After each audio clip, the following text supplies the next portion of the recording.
proibição de uso de algemas em mulheres apenadas na hora da gestação, é, obrigação de alimento para acompanhantes em hospitais, debates em torno de temas que são em defesa da integridade, da dignidade humana, independente das questões raciais, de gênero, de orientação sexual. Mas, sobretudo, indica, e aí a parte mais dura de se analisar, de que as mulheres continuam sendo uma cidadã de segunda classe, que tem pouco espaço na projeção política e poucos investimentos, né? As nossas instituições e a sociedade meio que foram coniventes com o uso de candidaturas de mulheres como Laranja, pelo partido que elegeu o presidente em 2018, continuou a não fazer uma vigilância na regra da distribuição do investimento dos recursos e, ao mesmo tempo, do tempo que se usa no TV, e os partidos não investem na qualificação de quadros das mulheres. E a sociedade como um todo, da música popular até a remuneração do trabalho das mulheres, considera as mulheres um sujeito social inferiorizado. Então, isso é um enfrentamento que se tem em todos os espaços. Mas se nós modificássemos a condição das mulheres em situação de violência e a condição das mulheres para a participação política dos espaços de decisão, certamente a gente teria uma transformação desse status social depreciado que as mulheres têm. Isso se reflete claramente no processo eleitoral.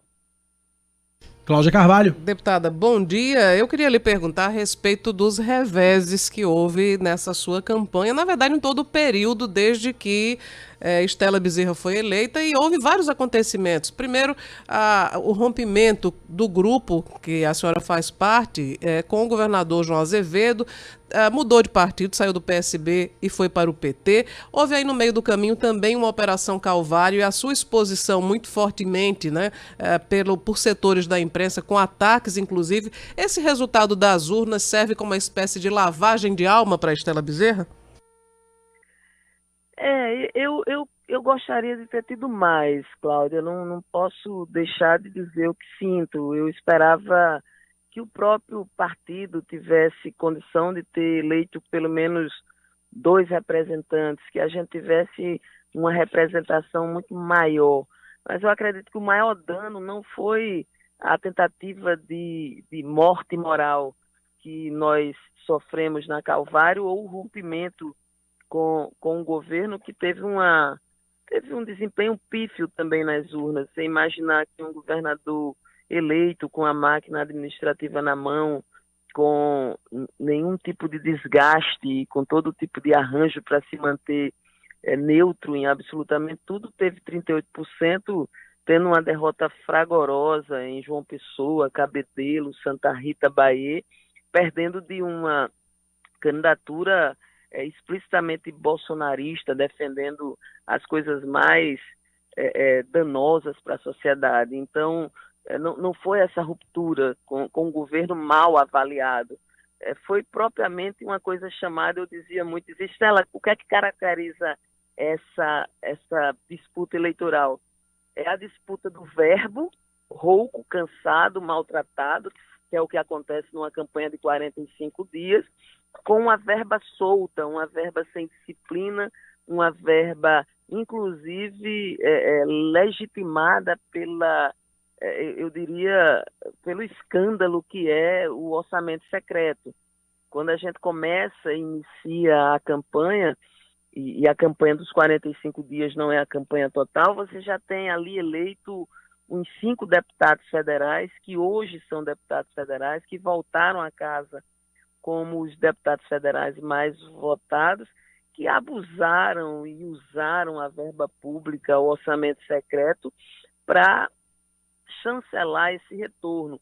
Eu espero que o Brasil dê um basta nisso, mas claramente a corrupção verdadeira, o uso indevido do recurso público ele está na base dessa eleição que, no meu entendimento, eu posso me sentir reconhecida, e eu sou muito grata pelo que aconteceu diante de todas as adversidades, mas é necessário que a gente observe o que está na base da eleição desses outros candidatos, o filho do prefeito aqui em João Pessoa, o Hugo Mota, Aguinaldo Ribeiro. É bom dizer os nomes porque esses mesmos, com exceção do Messinho, que entrou agora, votaram contra a Previdência, votaram contra os direitos trabalhistas, congelaram o orçamento público, prejudicando a saúde, a educação.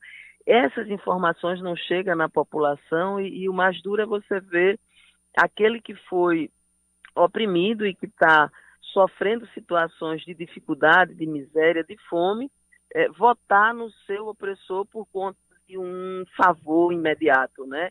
Que é na troca de recursos instantâneos. E aí isso é muito ruim, muito danoso para a política. Estela, ontem o presidente Lula, o ex-presidente presidenciável Lula, declarou apoio a João Azevedo, e o PT da Paraíba também, apesar de fazer críticas à gestão de João, também aprovou por unanimidade a defesa de João nesse segundo turno. Há pouco a senhora falava sobre o governo, disse que o governo tem um desempenho pífio. Então a pergunta que não quer calar: Estela se soma a esse movimento do PT também em defesa de João no segundo turno? Cláudia, gratidão pela essa pergunta, bem em tempo. Nós tivemos ontem reunido e eu fui uma das participantes, apesar de não fazer parte do diretório, mas como deputada em exercício e uma das lideranças partidárias, tive a oportunidade de dialogar com o meu partido, tive a oportunidade de ter diálogos nacionais, e o partido, como um partido nacionalizado, a época que definiu a candidatura de veneziano, essa decisão foi dialogada nacionalmente, né? Ela não foi só dialogada localmente, e teria que ser assim novamente, porque a principal eleição que nós estamos disputando é a majoritária, e a majoritária é a de Luiz Inácio Lula da Silva. PSB, aí eu trato de partidos e não de pessoas. O PSB é um partido que sempre esteve no campo do diálogo estratégico, o PSTB, o PSB e o PV. O PSB, inclusive, quase entra na federação, mas nesse momento a nossa avaliação local é que João soma menos, traz menos do que leva. O governo da Paraíba, com esse desempenho pífio, principalmente na região metropolitana, onde Lula precisa crescer, não tem capacidade instalada. Tanto é que eu aponto que a gente precisa ter estratégias próprias, mas a sinalização dos Cunha Lima para o campo bolsonarista, tendo Pedro ficando neutro nos seus discursos, mas todo o seu aparato de apoio, o seu senador eleito, nas condições que foi eleita, num profundo construção de fake news, com o apoio do próprio governo ali com a candidatura de Poliana, desqualificando constantemente, dizendo que os votos de Ricardo não seriam contados. Esse entorno de Pedro indo todo tirar fotografia com Bolsonaro coloca a condição da Paraíba num checkmate muito importante, que é da simbologia da política, né? Não existe como a gente não se opor a esse movimento fascista. A pessoa que se associa ao fascismo, se associa a essa necropolítica pregada por Bolsonaro, por uma figura que desqualifica mulheres, negros, nossa cultura, os nordestinos como um todo, chamando de jumentos e que devem comer capim. Quem se associa a isso não pode estar num palanque neutro ou no mesmo palanque de quem defende a vida, a dignidade, a integridade das pessoas, o direito à comida, o direito ao trabalho. Então, foi quase que sintomático ter que ficar com uma candidatura anêmica, que é de João Azevedo, com um programa que reforçou, inclusive, o avanço do conservadorismo na Paraíba, porque fez o PP chegar a um status que não tinha, ajudando na eleição de Cícero, fortalecendo a eleição dos Ribeiros, que está ali no grupo da Várzea, aquele grupo que mandava exterminar quem era lutador pelas terras, né, do direito à reforma agrária, exterminou vários líderes da reforma agrária. Esse grupo nefasto que foi incentivado, impulsionado por esse governo, a gente vai ter que levar o ônus agora por conta da necessidade de eleger Lula. Então, a minha posição é o seguinte, a prioridade da minha ação como agente político é eleger Lula. Obviamente que eu não vou atrapalhar o processo partidário e vou seguir o partido. Deputada. No palanque de João eu não vou estar de jeito nenhum. Deixa eu fazer uma pergunta assim bem ilustrativa. Um eleitor chega para Estela Bezerra e diz: Estela, em quem eu devo votar para governador? Qual será a resposta? Olha, eu não costumo orientar voto dessa maneira. Um eleitor sempre vai ter comigo um diálogo para que ele escolha a sua eleição. Como eu não sou uma liderança com esse traço de que eu comando uma decisão que é de ordem subjetiva, que é de ordem muito pessoal, principalmente o voto, o que eu trago são os elementos.